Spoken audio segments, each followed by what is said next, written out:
wana alobi asali accord moko présence ya accord wana ne nzambe ya écarta ki atia non selon mutu wana nzambe ayebisaki papa Martin Fayulu ete amipusa liboso na nzambe amikotisa na bozindo ya baprière mpo na ntina mboka na biso premièrement d'abord pour mipusa liboso na nzambe abondela mpo na ntina peuple congolais a imploré on dirait bokozwa intérêt na bino boyeba ke bokozwa eloko te bino na peuple congolais to bénéficier na eloko te parce que liboso na bino nzambe ayebisinga nzela ezali te chacun to bandai kovivre en groupe AD donc na moment on a gouvernement en place to espérer ne loko moko te pamba te nyonso tomona récite nango ezala te gouvernement o elekaki koyebisa bino ete bozaka bato bosimi mboka na biso bobwaki yango na mai ekotambola lisusu malamu ata moke te c'est pour cela nalobaki avant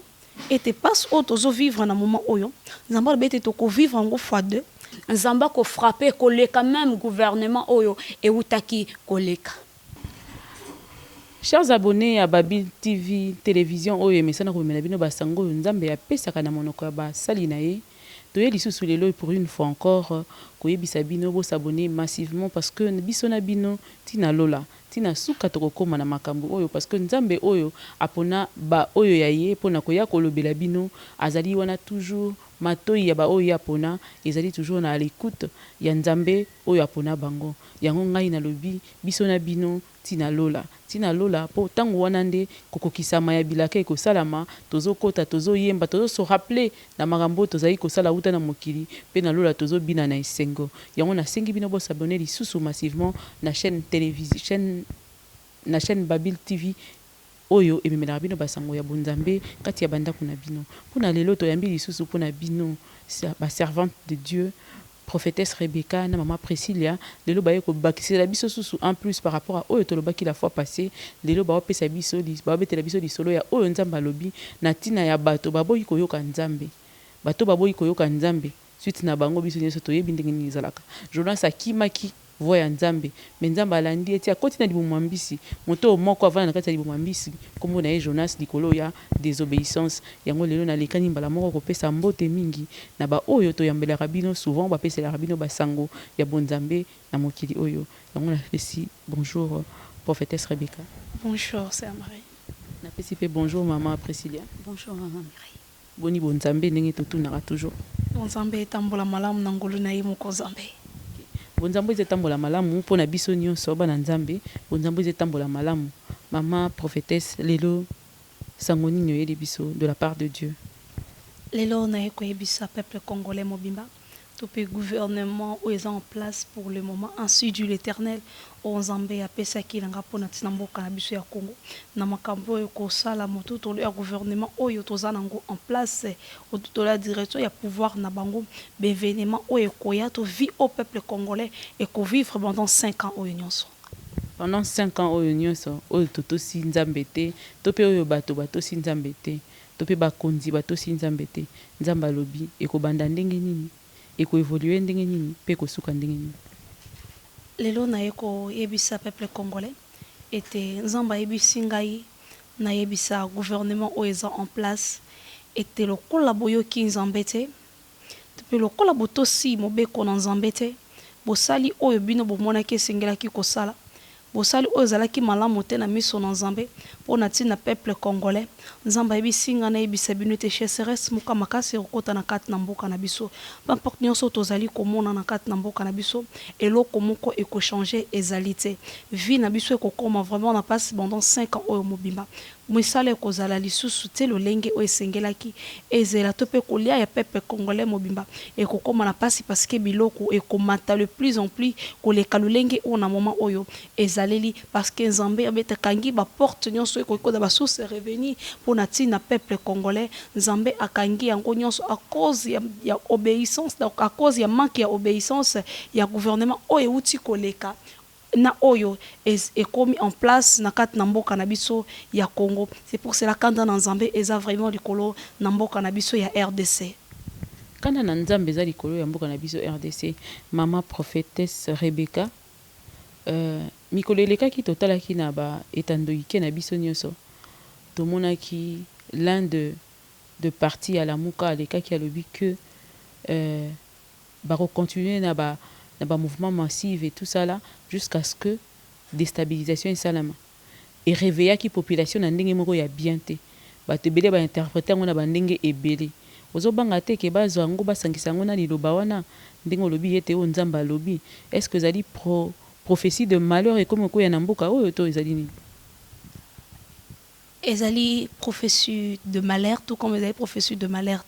à cause ya manque d'obéissance ya gouvernement ou en place. Tango nyonso Israël e bandaki ko bungisama liboso na Nzambe, Nzamba bandaki ko kita toujours pour na ko reprocher bango na mabe o bango bandaki ko sala. Et quand dans Nzambe zalaki toujours likolo na bango, mais après avoir bango ko se repentir Nzamba bandaki ko longola kanda wana likolo na tina na bomo ya peuple ya Israël. Et même lo lenge na ye ko ebisa peuple congolais mombete quand dans Nzambe ezali ko na biso oui eza prophétie de malheur o eza ko comme la peuple congolais parce que eza na bat mitu ya mboka oyo batosaki ainsi dit l'Éternel te oyo Nzambe apesaki c'est pour cela malheur wana ezo ya liko na mboka na biso ya Congo. C'est pourquoi malheur wana ezo na mboka na biso Congo kasi Nzambe ya épargnera kaka bana na ye selon la Bible ndenge to monaka lelo yo par rapport à oyo nyonso Nzambe alobaki eza na ba oyo balandaki pe batosaki yango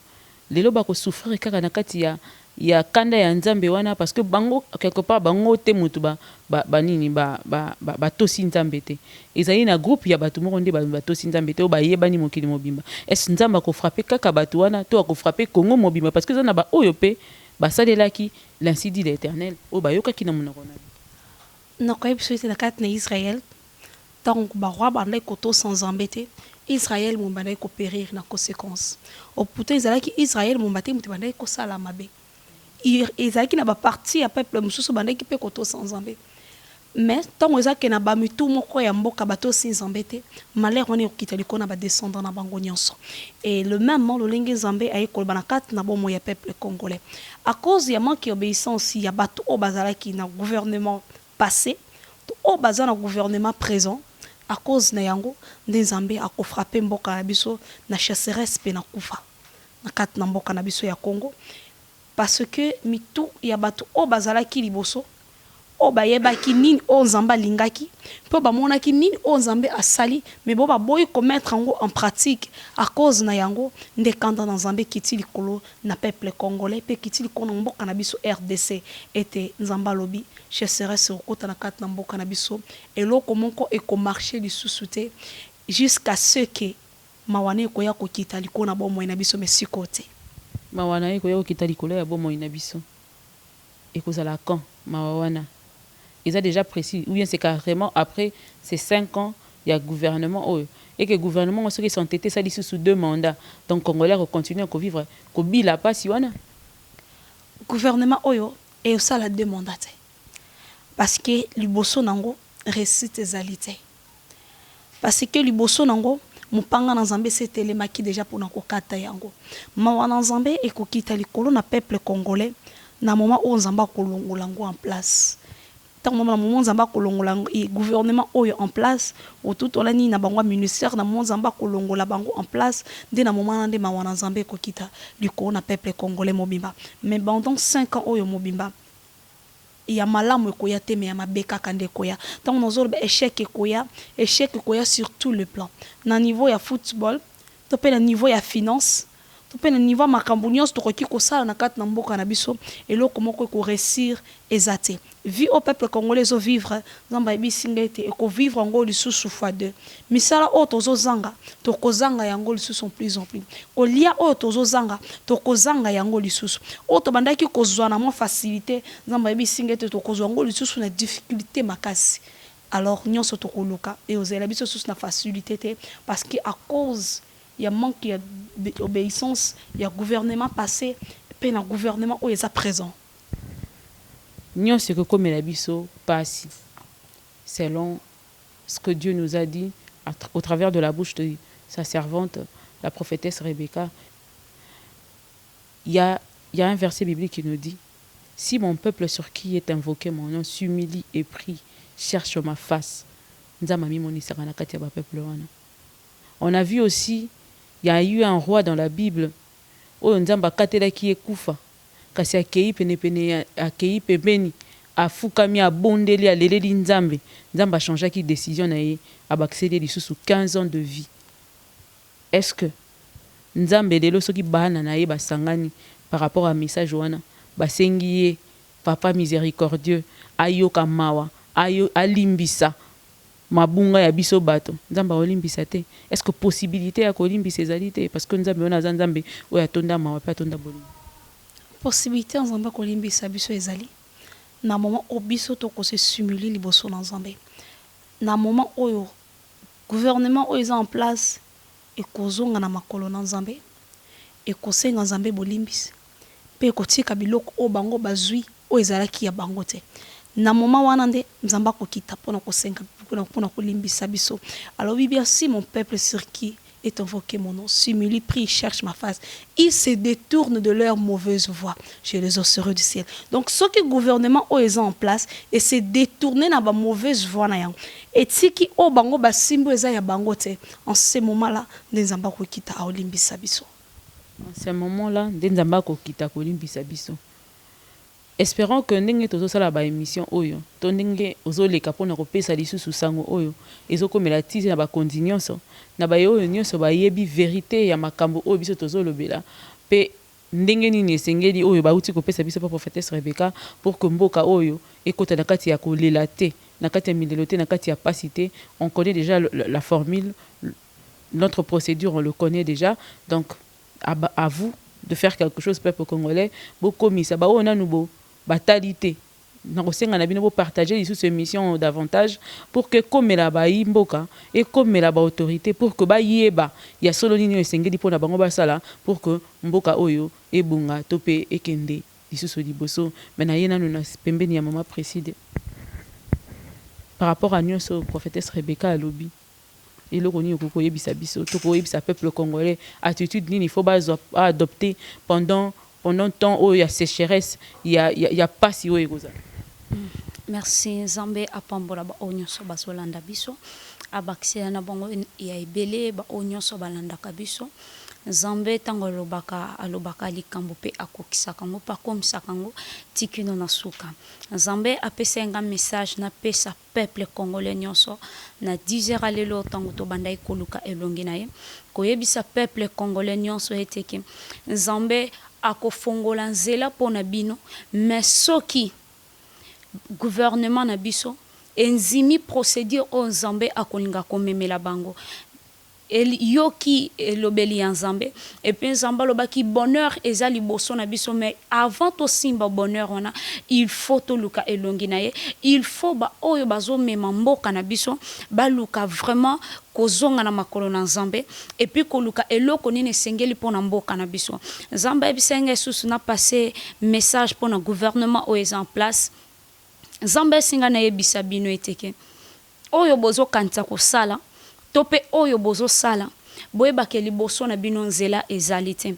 oyo bozo luka bozo mono ndire bokozwa intérêt na bino boyebake bokozwa eloko te bino na peuple congolais to bénéficier ne lokote parce que liboso na bino Nzambe ebisinga nzela ezali te nzela oyo nyonso bokoki koluka Nzambe déjà akangiango parce que ye alobi obéissance eleki même kotumba mbeka ba bino botosi Nzambe te bozoluka botumbela embeka Nzamba ko yamba mbeka wana te Nzamba ebisinga na ebisa bino bozonga boluka mawana ekati na mboka na biso parce que après 5 ans ekozala nde destruction ya mboka na biso oyo tozo vivre oyo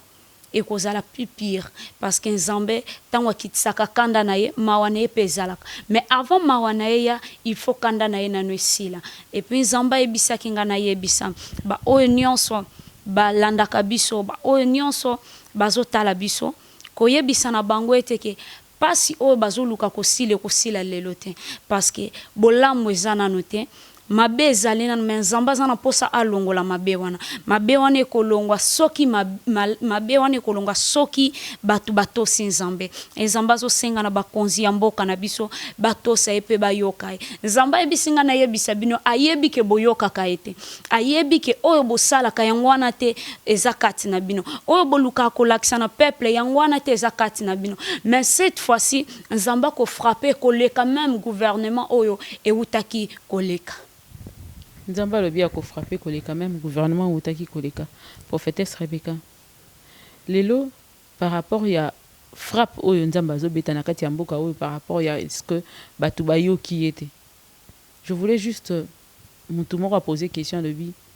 qu'est-ce que Dieu dit à l'élu de ce pays attitude nini faut adopter pendant ce moment o nzamba ponaki Martin Fayulu attitude nini o nzamba apesi ye lokwa recommandation zala nango pendant temps oyo ye ayebi que bolamu ya peuple congolais nzamba ponaki yenda conduire yango mais ao conduire yango te e ka mona population ndenge ezolela ndenge koyoka pasi ndenge kozana na mawa qu'est-ce que Dieu lui dit qu'est-ce que Dieu lui dit de faire qu'est-ce que Dieu lui dit quelle attitude Dieu lui demande d'opter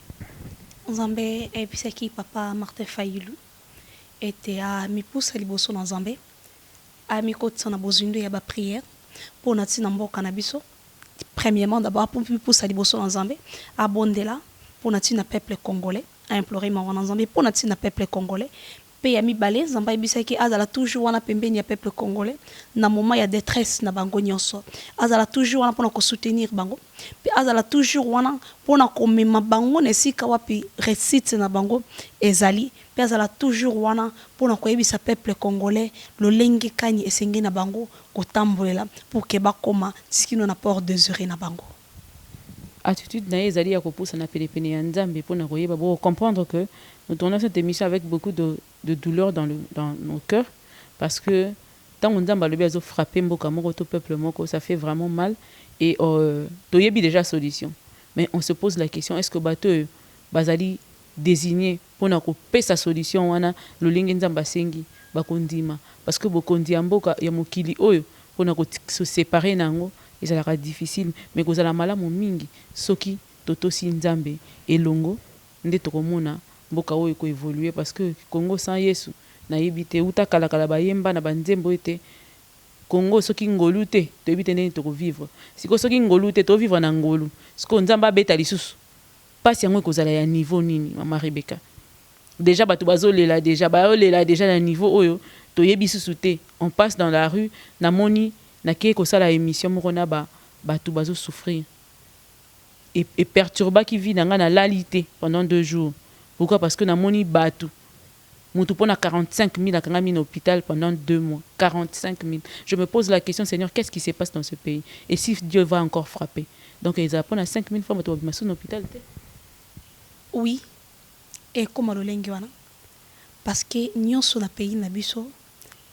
et kotambola lisusu malamu ata mokete. Po déjà zotambola malamu. Kasi yango nazoloba. Et kotambola lisusu malamu ata mokete. C'est pour cela na lobaki avant était passe auto vivre na moment oyo. Nzamba bete to ko vivre en fois 2 à cause ya manque obéissance ya gouvernement passé puis ya gouvernement oyo za sur place. Parce que bayebi était o basimbi eza ya bangote. Muto yo alati di papa muto atake kotambola nango lolengeni. Yeba kisuka suka na mukolo nango arozango parce que eza ya yote. Et so rappel na makolo. Oui. Yeba kisuka solo mukolo nango kozwango parce que eza ya yote. Mukolo nango azali. Et même le lengete na ningina yebisa gouvernement o est en place topé gouvernement o elekaki ko yebisa bino ete boza ka bato bo simi mboka na biso bo bwaki yango na mai ça qu'on se rendre compte et nzamba baki bo tiango na kata bato moko pour ne mema yango traverser yango de l'autre côté si ka précise na biso ezali ko yebisa bino ete nyonso tozali komona